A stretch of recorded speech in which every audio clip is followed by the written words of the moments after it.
waozesheni wale ambao hawajaoa. Uwepo wa mabarobaro katika jamii hawajaoa ni tatizo katika jamii. Wa ankihul ayama, waozesheni wale ambao hawajaoa na wamefikia kuoa, minkum, miongoni mwenu, wasalihina min ibadikum, na waozesheni hata wale ambao ni watumwa wenu, ni watu wenu, mnawamiliki, wanakufanyieni kazi. Ni mwema, umemuona ni kijana ametulia, ana maadili, muozeshe, msaidie apate kutulia, bali jamii ile ipate amani. Jamii ya watu waliooa ni jamii ya amani.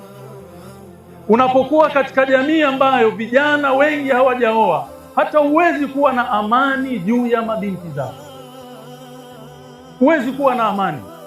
Lakini ikiwa jamii wana maadili, waliofikia umri wa kuoa wanaoa, waliofikia umri wa kuolewa wanaolewa, hata machafu katika jamii yanapungua.